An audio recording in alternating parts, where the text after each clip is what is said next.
Hi hello friends, welcome to Ruchi Malenadu. ಎಲ್ಲರೂ ಹೇಗಿದ್ದೀರಾ? ನಾನು ನಿಮ್ಮ ಮಲೆನಾಡ ಮಧು. ಇವತ್ತೊಂದು ನಮ್ಮ ಮಲೆನಾಡು ಸ್ಪೆಷಲ್ಲು ಕಾಳು ಕಡುಬು ಅಂತ ಹೇಳ್ತೀವಲ್ಲ, ಮಸಾಲ ಖಾರ ಕಡುಬು, ಮಸಾಲ ಕಾಳು ಕಡುಬು ಅಂತ ಹೇಳ್ತೀವಿ. ತುಂಬ ಚೆನ್ನಾಗಿರುತ್ತೆ ಇದು.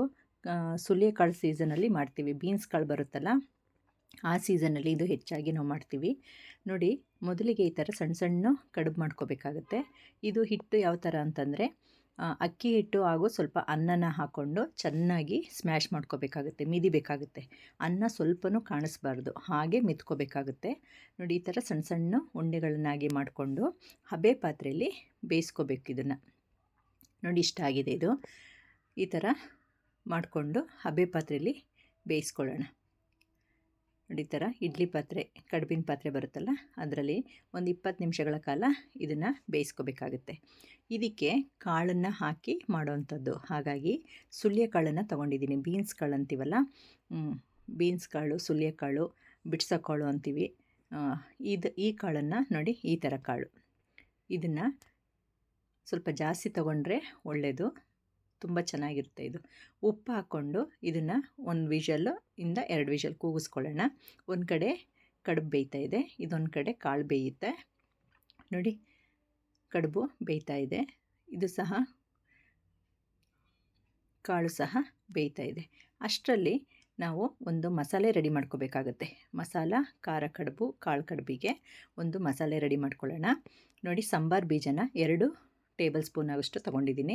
ಇದು ಎಣ್ಣೆ ಹಾಕ್ತಲೇ ಹುರ್ಕೊಳ್ಳೋ ಅಂಥ ಪದಾರ್ಥಗಳು. ಇದನ್ನೆಲ್ಲನೂ ಎಣ್ಣೆ ಹಾಕ್ತಲೇ ಹುರ್ಕೊಳ್ಳಿ, ತುಂಬ ಚೆನ್ನಾಗಿರುತ್ತೆ. ನೋಡಿ, ಇದು ಸಾಂಬಾರ ಬೀಜ 2 ಸ್ಪೂನು.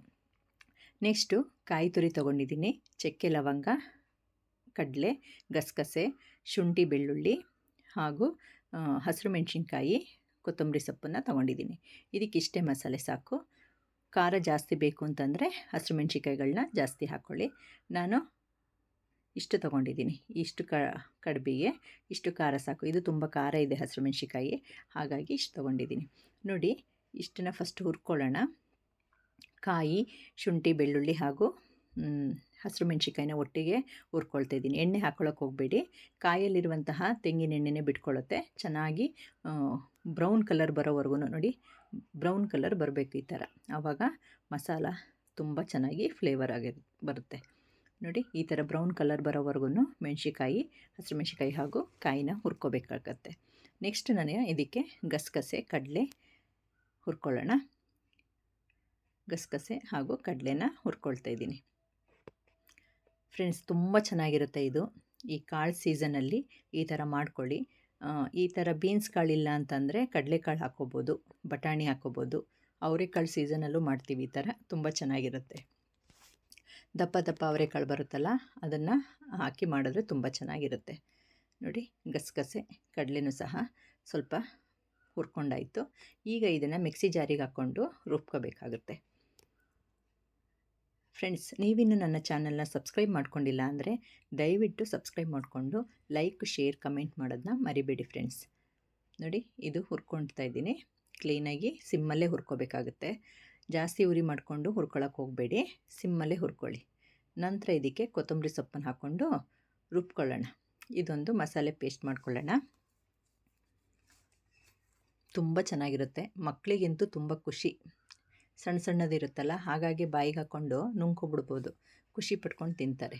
ಈ ಬಾಕ್ಸಿಗೆ ಆಗಿರ್ಬೋದು, ಸಂಜೆ ಟೈಮಲ್ಲಿ ಎಲ್ಲ ಮಾಡಿಕೊಟ್ರೆ ತುಪ್ಪ ಹಾಕ್ಕೊಂಡು ತಿಂತಾಯಿದ್ರೆ ಮಕ್ಕಳಿಗೆ ಅಂತಲ್ಲ, ನಮಗೂ ಸಹ ತುಂಬ ಖುಷಿಯಾಗುತ್ತೆ. ಥರ ಡಿಫ್ರೆಂಟಾಗಿರುತ್ತೆ. ನೋಡಿ, ಇದು ಮಸಾಲೆ ರೆಡಿ ಆಯಿತು. ಒಗ್ಗರಣೆಗೆ ಎಣ್ಣೆ ಹಾಕ್ಕೊಂಡು, ಕಡಲೆಕಾಯಿ ಎಣ್ಣೆ ತೊಗೊಂಡಿದ್ದೀನಿ ನಾನು.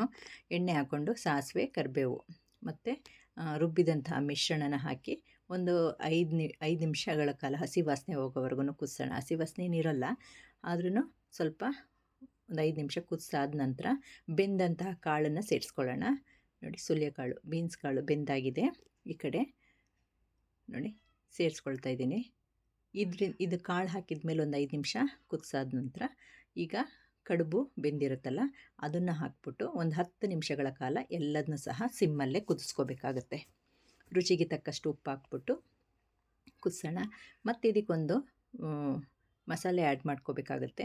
ಮನೇಲೇ ಮಾಡಿರೋಂತಹ ಗರಂ ಮಸಾಲ, ಅಂದರೆ ಎಲ್ಲ ಥರದ್ದು ಸ್ಪೈಸಸ್ ಗರಂ ಮಸಾಲಗಳನ್ನ ಹಾಕ್ಕೊಂಡು ಪುಡಿ ಮಾಡಿಟ್ಕೊಂಡಿರೋದು ನೋಡಿ, ಇದು ಮನೆಯಲ್ಲೇ ಮಾಡಿಟ್ಕೊಂಡಿರೋಂಥದ್ದು. ಇದನ್ನು ಸಹ ಸೇರಿಸ್ಕೊಂಡು ನಂತರ ಕಡುಬನ್ನು ಸಣ್ಣ ಸಣ್ಣಾಗಿ ಉಂಡೆ ಕಟ್ಟಿ ಬೇಯಿಸಿಟ್ಕೊಂಡಿರ್ತೀವಲ್ಲ, ಆ ಕಡುಬನ್ನು ಹಾಕ್ಕೊಂಡು ಒಂದು 10 ನಿಮಿಷಗಳ ಕಾಲ ಸಿಮ್ಮಲ್ಲೇ ಬೇಯಿಸ್ಕೊಳ್ಳೋಣ. ನೋಡಿ ಇದಾಗಿದೆ ಈಗ. ನೋಡಿ ಈ ಥರ ಬೆಂದಿರುತ್ತೆ. ಇದನ್ನು ಈಗ ಮಸಾಲೆಗೆ ಸೇರಿಸ್ಕೊಂಡು ಸಿಮ್ಮಲ್ಲೇ ಬಿಸಿ ಮಾಡ್ಕೋಬೇಕಾಗತ್ತೆ. ನೋಡಿ, ನೋಡಲಿಕ್ಕೆ ಎಷ್ಟು ಖುಷಿಯಾಗುತ್ತೆ. ಕಡುಬುಗಳು, ಸಣ್ಣ ಸಣ್ಣ ಕಡುಬುಗಳು, ಮಕ್ಕಳಿಗಂತೂ ತುಂಬ ಇಷ್ಟ ಆಗುತ್ತೆ ಇದು. ಫ್ರೆಂಡ್ಸ್, ನೀವೊಂದು ಸಲ ಮಾಡಿ ನೋಡಿ, ಹೇಗಿತ್ತು ಅನ್ನೋದನ್ನ ಕಮೆಂಟಲ್ಲಿ ನಿಮ್ಮ ಅನಿಸಿಕೆಗಳನ್ನ ತಿಳಿಸೋದು ಮರಿಬೇಡಿ. ನೋಡಿ ಇಷ್ಟ ಆಗಿದೆ. ಫ್ರೆಂಡ್ಸ್, ಈ ಥರ ಮಲೆನಾಡು ಸ್ಪೆಷಲಲ್ಲಿ ವಿಧ ವಿಧವಾದ ಅಡುಗೆಗಳು ಮೂಡಿಬರ್ತಾಯಿದೆ. ದಯವಿಟ್ಟು ಸಬ್ಸ್ಕ್ರೈಬ್ ಮಾಡಿಕೊಂಡು ನನ್ನ ಅಡುಗೆಗಳನ್ನ ವೀಕ್ಷಣೆ ಮಾಡಿ ಅಂತ ಕೇಳ್ಕೊಳ್ತೀನಿ. ನೋಡಿ, ಈಗ ಈ ಥರ ಉಪ್ಪು ಹಾಕೊಬಿಟ್ಟು ಸಿಮ್ಮಲ್ಲೇ ಒಂದು 10 ನಿಮಿಷಗಳ ಕಾಲ ಬೇಯಿಸ್ಕೊಳ್ಳೋಣ. ನಂತರ ಇದನ್ನು ಒಂದು ಪ್ಲೇಟಿಗೆ ಹಾಕ್ಕೊಂಡು ಸರ್ವ್ ಮಾಡಿಕೊಂಡು ತುಪ್ಪ ಹಾಕ್ಕೊಂಡು ತಿಂತಾಯಿದ್ರೆ ತಟ್ಟೆಯಲ್ಲಿ ಖಾಲಿ ಆಗೋದೇ ಗೊತ್ತಾಗೋದಿಲ್ಲ. ಮಕ್ಕಳಿಗಿಂತ ಹೆಚ್ಚಾಗಿ ನಾವೇ ಖಾಲಿ ಮಾಡಿರ್ತೀವಿ. ಅಷ್ಟು ಚೆನ್ನಾಗಿರುತ್ತೆ ರುಚಿ, ಸ್ಪೈಸಿಯಾಗಿ. ಈ ಮಳೆ ಬರ್ತಾ ಇರೋ ಟೈಮಲ್ಲಿ ಈ ಥರ ಮಾಡ್ಕೊಬಿಟ್ರೆ ತುಂಬ ಚೆನ್ನಾಗಿರುತ್ತೆ. ನೋಡಿ ಎಷ್ಟು ಚೆನ್ನಾಗಿ ಬಂದಿದೆ ಅಂದರೆ ಬಾಯಿಗಿಟ್ರೇ ಅಷ್ಟು ಫ್ಲೇವರ್ ಚೆನ್ನಾಗಿದೆ ಮಸಾಲೆದು.